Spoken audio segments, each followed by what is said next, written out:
Hello friends, welcome back to my channel.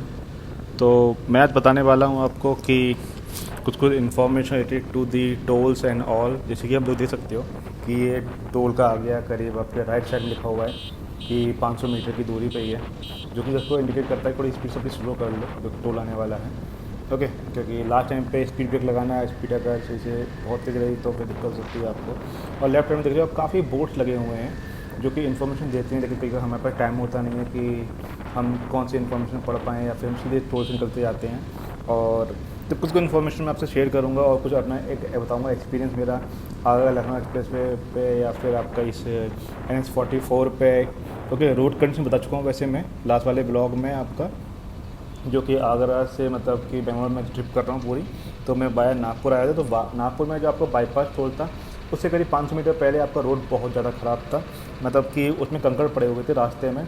और ठीक है, तो उसके बाद नागपुर का रास्ता काफ़ी कुछ ना कुछ ख़राब रहा था, जो कि मैंने शो भी किया है। और वहाँ पे आपको अच्छे ऑप्शन मिलेंगे नहीं टोल पे आपका खाने पीने के लिए, टोल के आसपास भी आप चलते हो अगर पूरे के पूरे रोड चलते हो तो। ठीक है, तो वो है इसमें एक पॉइंट। मगर अभी बात कर लेते हैं आपका कि ये यहाँ पे एक्चुअली में आदिलाबाद, जो कि आपका नागपुर से कुछ किलोमीटर आगे पड़ता है, आदिलाबाद निज़ामाबाद और फिर आपका हैदराबाद पड़ता है। तो रोड कैसी हैं, सब कुछ कैसा है, ठीक है। तो जितना मुझे समझ में आया कि एक टोल पड़ता है, आई थिंक पंडार खाड़ा समथिंग कुछ नाम था उसका, मुझे अभी नाम रिकलेक्ट नहीं हो पा रहा है। तो उसमें वहाँ पे क्या था कि आपका जो टोल था उसके बाद से जो रोड हुई है क्वालिटी वाली, वो आप पूछो मत। मतलब कि जैसा ही आपको हाईवे दिख रहा है ना, तो एक्चुअली आपको समझ में आ रहा होगा यहाँ पर कि जो ये हाईवे दिखाई दे रहा है आपको यहाँ पर, जो कितना क्लीन है, कितना साफ़ है। ओके, और मतलब कि क्वालिटी हाईवे कह सकते हैं। लेकिन वही मुझे जब नागपुर के अराउंड था मैं, ठीक है, तो करीब वो 50 किलोमीटर करीब वो एक अच्छा खासा मतलब बीच में पॉट होल थे, गड्ढे वड्ढे सब कुछ ये हो गया। ठीक है, रोड वो सही नहीं है। तो जितना मुझे लगता है कि होता क्या है कि अभी जैसे कि मैं बताऊँ, अभी रिसेंटली जो है मैं अभी कोली हिल ट्रिप पे गया हुआ था, तो मैंने वहाँ कुछ वीडियो अपलोड किए हुए हैं अपने, और कुछ शॉर्ट अपलोड किए हुए हैं। लेकिन अगर मैं मेन बात आपसे कहूँ तो रोड दिन ख़राब टिके भी सकता है। इट डिपेंड, मतलब कि वहाँ के जो लोग जो बना रहे हैं, जो कॉन्ट्रैक्टर जिनको दिया गया है, तो वो कैसे बना रहे हैं रोड। अभी अगर मैं बताऊँ आपको तो कोली हिल से जब आप जो 70 हेयर पिन बैंड हैं, जब वो कंप्लीट करके नीचे तक आओगे, मतलब जब वापस लौट रहे होगे तो 70 हेयर पिन बैंड खत्म करके जैसे ही आप आओगे, तो वहीं पे हम लोगों ने अपनी बाइक जो है पार्क करी थी। तो जो साथ में मेरे राहुल थे और राम थे, तो दोनों भाई लोग मतलब कि दोनों अपने हिमालय पे थे, मैं अपनी बाइक पे था अकेला। तो हुआ क्या, उन्होंने अपनी बाइक पार्क करी साइड में, और इशू ये हुआ कि जो बाइक का आपका स्टैंड होता है ना, साइड स्टैंड जो होता है हिमालय का जो था, ठीक है, तो उन्होंने कॉर्नर में करी हुई थी, तो वो टूट गया। मतलब कि जो था ना आपका कॉर्नर जो था, वो मतलब कि इतना लोड लगा उसको हिमालय बाइक का साइड स्टैंड के बेस पर कि वो पूरा का पूरा उखड़ ही गया मतलब। तो रोड कंडीशन के मतलब कि फ़ोटो वोटो वो सब मतलब कि मैं कोली हिल्स ब्लॉग में बताऊंगा मैं कुछ ना कुछ, ठीक है। मगर कोली हिल्स की अगर मैं ट्रिप कहूँ तो वाकई में बहुत अच्छी रही। मैंने काफ़ी सारे दोस्त बनाए नए नए, और मुझे मतलब कि काफ़ी अच्छा लगा ये कोली हिल की ट्रिप जो है। और सोलो राइड थी, वो मज़ा आया। लेकिन जब ये एंड हुई है तो मेरे साथ बहुत सारे दोस्त थे। ओके, तो मेरे को अच्छा लगा ये ट्रिप। अभी बात कर लेते हैं फिर हमारे टोल्स के बारे में, एक्चुअली होता क्या क्या है। तो सबसे पहले देखिए कि आपके जो हाईवे हैं, नेशनल हाईवे जो है, तो वहाँ पे टोल्स आप देते हो, और कुछ टोल्स आपके ऐसे होते हैं जो कि एक्सप्रेस वे पे होते हैं। तो एक्सप्रेस वे पे जो होते हैं, जैसे कि आगरा लखनऊ एक्सप्रेस वे बना हुआ है आपका, या फिर यमुना एक्सप्रेस वे, तो ये सब तो आपको पता ही है। तो इनके जो आपके टोल अमाउंट जो होता है वो आपका, एक तो आपका ये उपेदा होता है, ओके, और जो सरकार होती है वो आपका पे करती है। लेकिन अभी मेन बात आती है कि जो टू व्हीलर हैं उनसे नेशनल हाईवे पर टोल लिया जाता क्यों नहीं है, क्योंकि नेशनल हाईवे पर टोल उनसे लिया क्यों जाता नहीं है, क्योंकि ऐसा बता देता है, एक होती है पैसेंजर कार यूनिट, जैसे कि कार निकली अभी है तो इसको एक पैसेंजर कार यूनिट मानते हैं। तो अगर इसका एक लोड मानते हैं कि ये कुछ ना कुछ जब चल रही है रास्ते पे, तो ये कितना डैमेज कर सकती है या कितना डैमेज कर रही होगी कार एक, ठीक है, एक्सप्रेस वे पे चल रही है या फिर कहीं पे आपका हाईवे पे चल रही है, तो उसमें कितना डैमेज कर रही होगी। तो उसके कंपेयर में, कार के कंपेयर में जो आपका लोड माना जाता है बाइक का, वो हाफ माना जाता है, क्योंकि इस पर मैक्सिमम ऐसे 1-2 लोग बैठेंगे।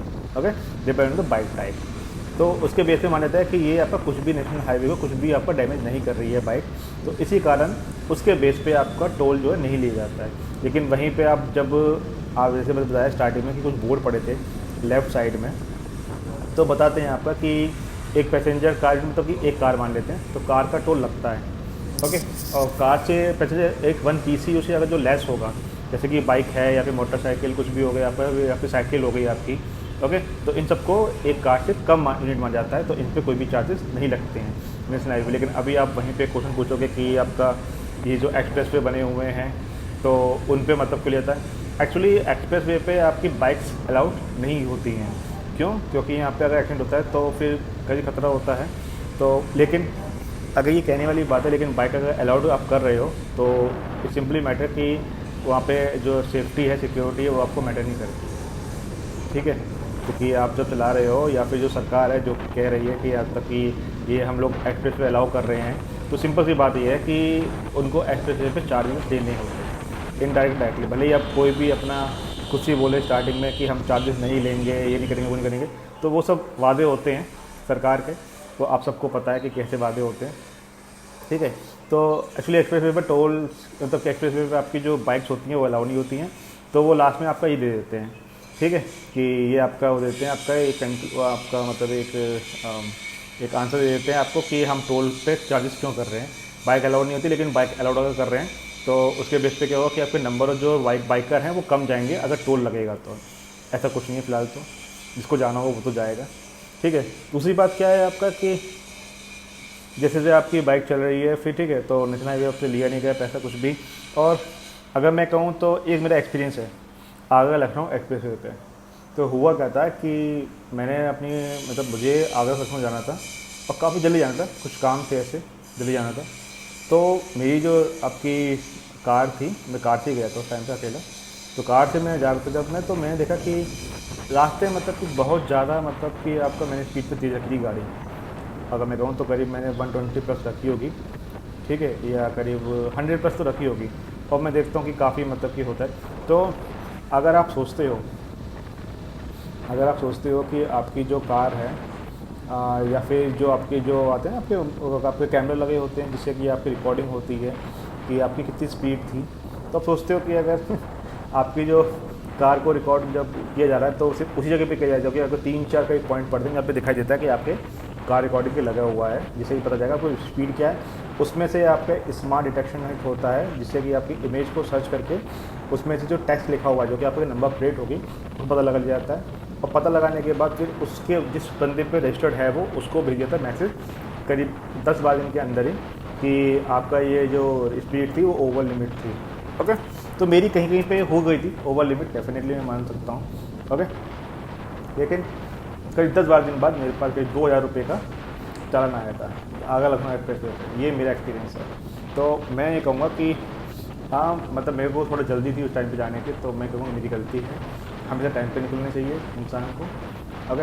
तो मैं मानता हूँ मेरी गलती है और मैं उसके बाद से मतलब फिर मैंने अपनी स्पीड जो है हमेशा 100 के अंदर रखी जहाँ पे। और हाँ, मतलब जहाँ पे खाई लगा थोड़ी बहुत वहाँ पे तो 120 हो जाती है, लेकिन जो एक्चुअली मैं जो स्पीड रखता हूँ मैं एवरेज लाने के लिए पूरा, तो करीब वो 80-90 का एवरेज आ जाता है अगर आप 100 की स्पीड के आसपास रखते हो तो ये मेरा एक्सपीरियंस था आगरा लखनऊ एक्सप्रेस वे पे। अब बात कर लेते हैं कि आपका कि जो टोल्स आने से पहले कुछ जो बोर्ड पढ़ते हैं जो कि हम पढ़ नहीं पाते, तो क्या क्या लिखा होता है। एक्चुअली उसमें लिखा होता है पहले वाले बोर्ड में कि कितना चार्जेस लग रहा है। जैसे मैंने आपको बताया कि 1 आपका पैसेंजर कार यूनिट है, तो उसमें मतलब कि कितना चार्जेस लगेगा आपका, तो उसको दे रखा होता है।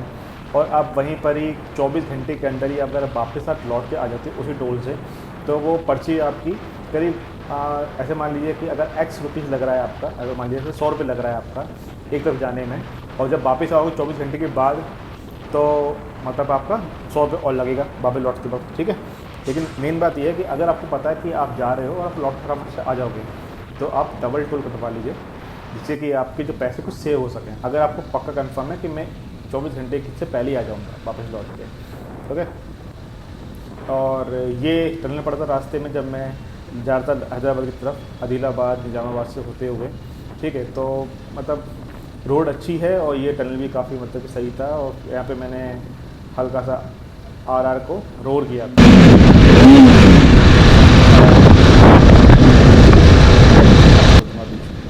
ओके, तो मेन बात अभी ये कह देता हूँ मैं कि आपका कि जब हम लोग वहाँ से तो टोल पे लिखा होता है कि आपका कितना चार्ज होता है, तो कहीं ना कहीं टोल्स उस वाले बोर्ड पे ही सिर्फ ये भी लिखा होता है कि अगर आपको पता है कि आप करीब 50 ट्रिप तक कर सकते हो तो आपको एक एक आपका ऐसा होता है ना, आपका फंड मिल जाता है तब कि लेके जाने का, तो करीब उसमें आपको काफ़ी पैसे बच जाते हैं, करीब 1000 रुपये बच जाते हैं अगर आपका 3500 रुपये करीब है तो। ठीक है, तो डिपेंड करता है कि आपकी फ्रिक्वेंसी क्या है, कि आप कितना जाते हो इस रास्ते से उस रास्ते तक के बीच में और कितनी बार जाते हो। अगर आपको लगता है कि वर्थ है तो आप आपका ले सकते हो, आपका एक कार्ड होता है जो कि ले सकते हो आपसे। ठीक है, टोल पे जाके तो वो बना देंगे जिससे कि आपको पता जाए कि वो 50 रुपये बंदा जाता है अगर, तो आपसे अच्छा खासा पैसा बच सकता है, करीब 1000 रुपये का आसपास बच सकता है। ठीक है, तो फिलहाल अभी इस वाले ट्रिप में अभी मैं कहूँ तो करेंटली तो मैं पहुँच चुका हूँ आपका हैदराबाद से करीब आपका ये 20-30 किलोमीटर पहले ही पड़ा था रास्ते में ये। तो मैं यहीं पे एक होटल था, मैं वहीं पे स्टे किया फिर मैंने। ओके, और मतलब मैं कहूँ तो Hyderabad city is really good. कुछ पॉइंट अगर मैं सही बताऊँ, अगर आप हैदराबाद तक जा रहे हो, अगर कहीं से भी आप ट्रिप स्टार्ट कर रहे हो और हैदराबाद आपका रास्ते में पड़ रहा है, तो मैं तो कहूँगा अपना गोप्रो चार्ज रखना, क्योंकि मैंने एक मिस पार्ट कर दिया जहाँ पे मैं एक फ्लाईओवर पे था और सामने से मेट्रो जा रही थी। सीरियसली मतलब बहुत ही प्यारा व्यू था और दोपहर थी एक्चुअली उस टाइम पे, तो गोप्रो जो है आपका दोपहर में बहुत प्यारा वर्क करता है, बहुत ही प्यारी फुटेज आती है। तो मैं तो ये कहूँगा कि अगर आप हैदराबाद से होते जा रहे हो तो अपना गोप्रो चार्ज रखना।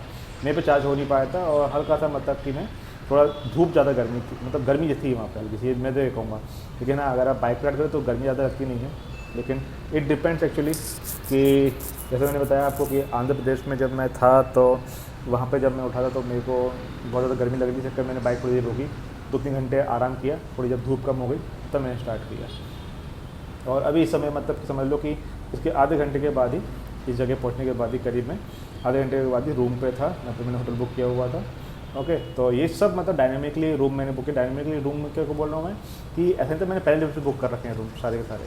मेरे को सिंपल सा पता है कि मैं जिस टाइम पे अपना टारगेट कर रहा हूँ, अगर मैं वहाँ पहुँच पाया या नहीं पहुँच पाया, मेरी हालत क्या हुई, उससे पहले अगर मेरे को रुकना पड़ा फिर भी सकता है। तो इसी कारण मैंने स्टैटिकली कि नहीं, मैं डायनेमिकली रूम बुकिंग करना सोचा। क्यों, जैसे जाऊँगा वहाँ पे देखूँगा, सर्च करूँगा, गूगल है ये आपका, और आपका ये इतनी वेबसाइट्स हैं, आपका मेक माई ट्रिप हो गया, ओके, ओयो रूम्स हो गया, ओके, और आपका ये एयरबीएनबी हो गया। ओके, तो ये सब आपकी वेबसाइट्स हैं, तो आप सर्च कर सकते हो। इनकी ऐप भी है, तो उसको सर्च करके फटाफट पता लगाओ कौन जगह पे पास में है तो वहाँ पे स्टे करो। तो मैंने भी स्टे वहीं पे किया था। और मेन बात ये थी कि हैदराबाद वाले में मेरी जो पार्किंग थी वो अच्छी खासी मुझे मिली थी।